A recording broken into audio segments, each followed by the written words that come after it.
Good morning, dear children. In your previous class, you all had learnt about luminous objects and non-luminous objects. Children, here in this picture, you can see sun. And you all know that sun is a natural source of light and it is luminous objects. It rises in the east and sets in the west. Children, through the day, it seems that sun is moving from east to west, but it is not true.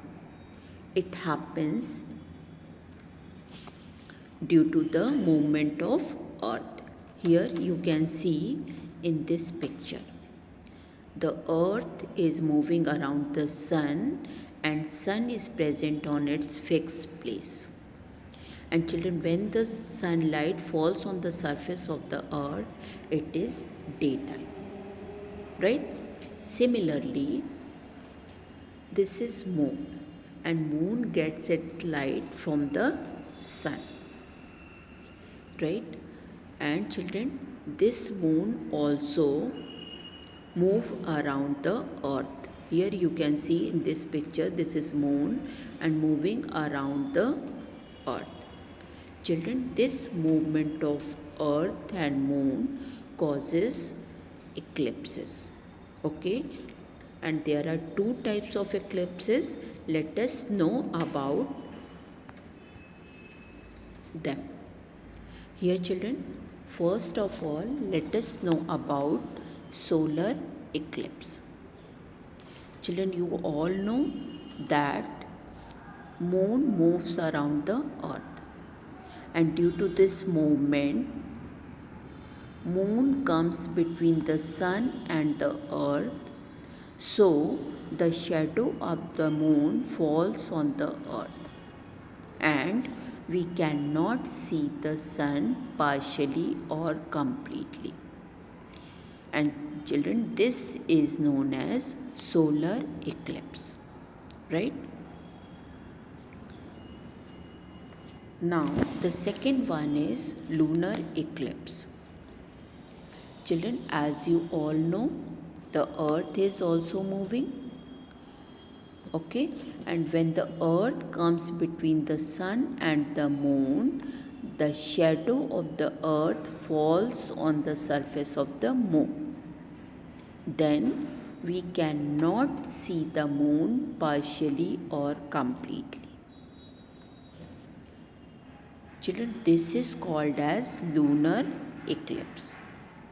And when moon completely hide with the shadow of the earth, it is total lunar eclipse. Children, here in this picture, you can see part of moon and it is partial lunar eclipse.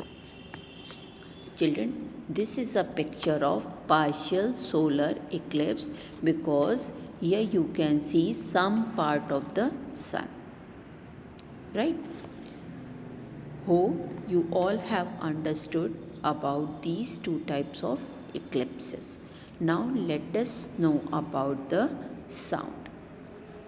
Children, every day you hear various sounds such as chirping of birds, ringing of doorbell, ringing of alarm clock and ringing of school bell.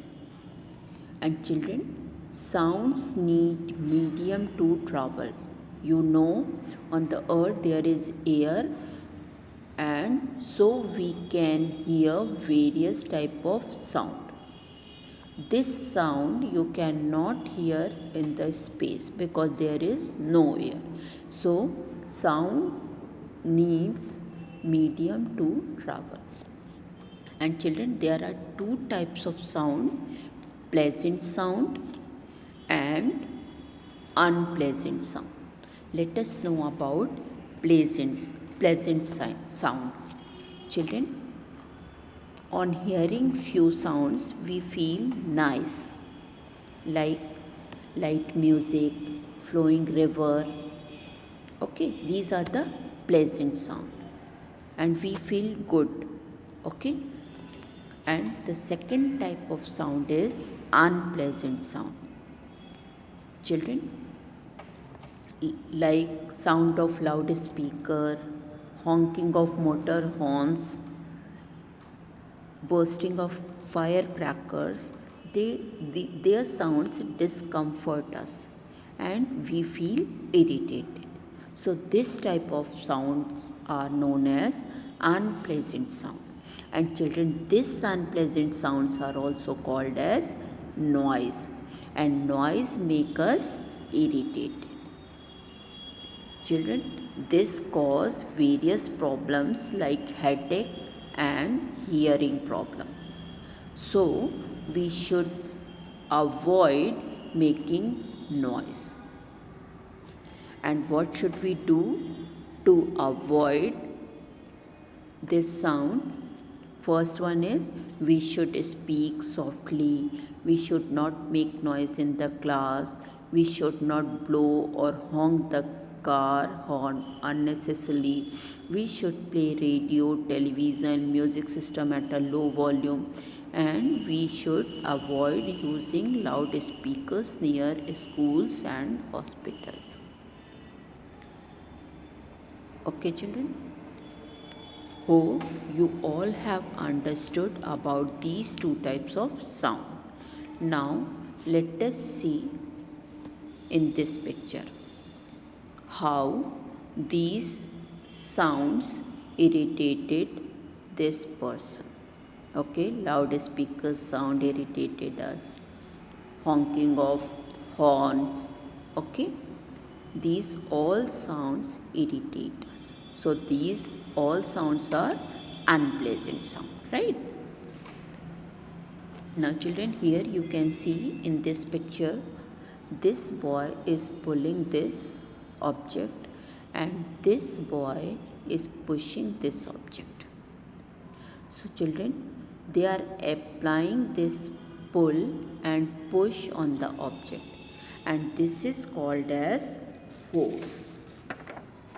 Okay, children, here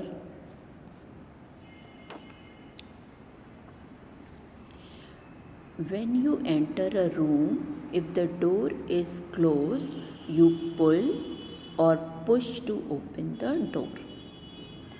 So we move many things by pulling or pushing them.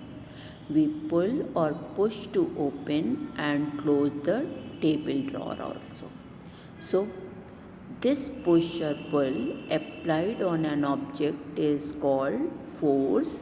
And children, force can change the speed of a moving object, and it also can change the direction of moving object. Right? Children, when a bowler throw a ball, batsman hit it in opposite direction. So here the force changes the direction of ball, right? And when you throw a ball and your friend stop it by applying force, it means it changes the speed of a moving ball.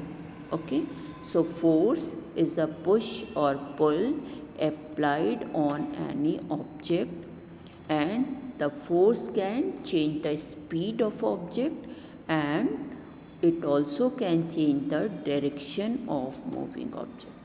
Children, hope you all have understood about these three terms: eclipses, sounds, and force. So read this lesson, underline difficult words, learn their spellings, and watch video carefully to understand the terms. Thank you and have a good day.